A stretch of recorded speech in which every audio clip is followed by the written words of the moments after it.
It's safe to assume that the PlayStation 5 is coming out in 2020. Sony has already unveiled some things about it, and it's looking like it's going to be a beast of a platform. And that's what we're going to talk about today in the pause menu. Specifically, we're going to talk about the price. This is kind of an update to a video we did about a year ago predicting the price, because at one point we thought it might come out in 2019. Not happening. And we've got new information about Xbox, etc. But Sony has also come out and said that they're focusing on the hardcore gamer. They're going to do ray tracing. They're going to do super fast storage. It's going to be a monster. And supposedly the dev kits are out for Anaconda and PlayStation 5, and some developers, or actually all the developers, are saying PlayStation 5's got the Anaconda beat right now. So, originally I said the PlayStation 5 will be $399. I thought that was for sure. That was going to be it. No questions asked. I think I'm wrong. I think I'm going to change my prediction to $499. I completely agree with you. That console will be $499. Because if the Scarlet is the console that eats monsters... See what you did? Yeah. It's the PlayStation 5. It's going to be a monster. Mm. I feel like the Scarlet will be the more powerful console between the two. I don't know why I feel like that. I feel like Microsoft is really pushing that. I don't know if they know what the PS5 is capable of yet, but I feel like $599 will be a resale price for this console. $599 or $499? $499. Okay, not $600. Yeah. So I don't know, and I think that's where it's going to get interesting. Is that I think going into this, I think everybody thought after the One X that Microsoft was easily going to have the better console in terms of specs, and that's kind of what I was going off of too, of why a lot of people, myself included, were going to be like, I think Sony's going to make a good console, but they're not going to be aiming for the highest fidelity because they don't have to. Like they've got the first party games, they've got the God of Wars, they've got the Horizons, and that's what's going to bring people in. Yeah. But from everything that we've read, they're going to be pushing ray tracing, and ray tracing ain't cheap. It's going to be, a very powerful box, and the dev kits are saying that it might even be more powerful than Anaconda. Dev kits change, so like you said, Xbox could still come out and be the more powerful machine. Sure. But I don't know if that's a guarantee anymore. But I think that's exactly why it won't be $399 though. I don't know. I am just locked on the $499. I'm very locked on with that. But again, I would not be surprised if it does go $599, like we were just talking about with the Xbox. I feel like the $600 price is I feel like the companies thinks a $600 price is a acceptable price these days with the type of hardware that's going into these machines. Again, I don't know the cost of these specs and whatnot, but right. To make it as powerful as they're saying, it doesn't push that 600 price away from you. Right. It could that's fair.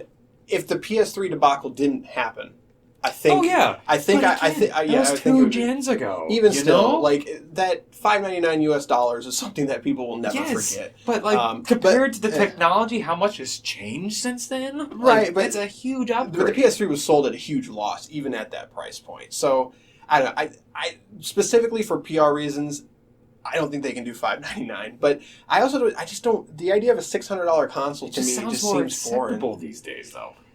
I hate to say it, but yeah. I don't know if I agree. I want the 500. Trust me, that's right. I want a console. I feel like both consoles could be definitely good at that price. For sure, guaranteed. For sure. But are we gonna get that? I don't know. Yeah. So, but I guess the bigger question is $399 was a huge win for Sony. Oh yeah. That was. I still remember watching that it's E3. Cheap. Yeah, I remember watching that E3 conference when they said $399. We all kind of looked at each other like, oof. With the amount of entertainment that we got out of that thing at that price, it's amazing. Yeah. So, but that's the thing is, do they... If Microsoft comes out and says $499, does Sony come out and say $399 and take the loss? See, I don't think they would set each other against each other on this one.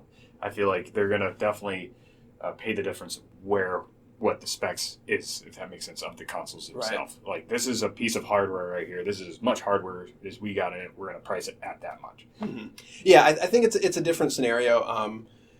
I think that Sony also thought Microsoft was going to be $399 last gen, but the Kinect thing, it ended up pushing up to $499. And so, again, we've talked about this 1,000 times. The best advertisement for the PS4 was the Xbox One. It was more expensive. It came with the Kinect, et cetera, et cetera. I think Sony just played into that masterfully in a PR move. I don't think they ever were thinking more than $399 to begin with. And I think at this time, even though $399 was a huge success for them, I think they're going to go $499. They've got the clout now. They don't have the PS3, baggage, you could say, around it anymore. The PS4 has been a huge success. It's one of Sony's biggest products now that they're pushing, and to push that hardcore gamer stance that they're saying, I think $499 is more than acceptable. But I think if they say $599, that's nuts. I think that's a huge problem. I want to be surprised. I definitely think it's a problem, but I want to put it past me. I'm just wondering, like, the memes, the memes that would happen if they came out and said $599. Like, I feel like they should say $549. I mean, will we ever get 2 separate consoles at the same price these days? I mean, like, I feel like we can. I feel like we can see that with the next gen. I mean, so at this point, it's just going to be your relative pick. Yeah, I'm trying to think if that's ever happened, and I'm trying to go back in my head. I mean, business aspects of it, like, I mean, you're definitely getting a better deal. Right. I feel like if you buy the cheaper version, the cheaper console, between the two companies. I'm just thinking because like the GameCube was $200, while the PS3 was $300. So that I'm just thinking if 2 consoles have ever launched at the same price, because the 360 was $299, $399, and PS4 I would love to see the statistics behind it if they would ever do. So that's interesting, and I wonder because the Switch was what $299, so. Yeah, it'll be interesting to see that the price of things going forward. But to ask the question that we sort of asked with Scarlett is, do we see like a stripped down version? Will they go back to that 2-tiered system? I feel like PlayStation's a little more known. Sony's a little more to do that. I feel like we can see that, but again, like are we gonna get like a PlayStation 5 Pro and a PlayStation 5 Pro? You know, like. Right. I think honestly, I'd have to go the other way. I think if anyone were to try a tiered system in terms of like whether it's less storage, whatever the case is, I think Microsoft would be more likely than Sony this time. With them supposedly saying they're going for the hardcore, I think that they could advertise it as a way of just like, we don't have a lower tiered system because we don't want one. Like, we don't want to have to, what's the word I'm looking for? Make the experience lesser. We just want to have everyone have the same thing, and we're going to have the best box, period. Whereas Microsoft, I feel like they're in more of a position because they've got Game Pass and they're going to be pushing xCloud.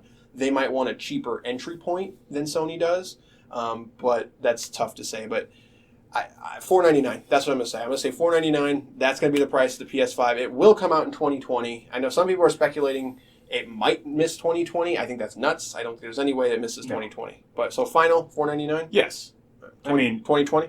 Yes, for sure. I feel like it's going to be similar, very close to holiday as well. I mean, there's no way we're going to get an Xbox without getting a PlayStation. Yeah. Next year's, it's going to be interesting. I feel like when Xbox made their date, they made PlayStation's date as well. Right. If they were already going to schedule around that time anyway. Right. Yeah, it's fair to say, and maybe we'll get a Switch Pro that year too. Maybe. I'm not going to get it, but you say that now. You never know. Why would I want a Switch Mini? Why do I want it? Switch Pro. I mean, I know, but the Mini. Why do I want it smaller? Why? I don't get that. I'm just saying, I don't get it. It's nothing. I know, but I don't get it. Nothing to do with this. We'll maybe talk about that another time. PlayStation 5 2020. That's our prediction for $499. We're going to agree on this one. Let us know how much you think the PlayStation 5 will be in the comments below. $600 and it comes with a Vita. Too soon. Is that still a thing? Hit like and subscribe. It really helps us out. We'll see you next time.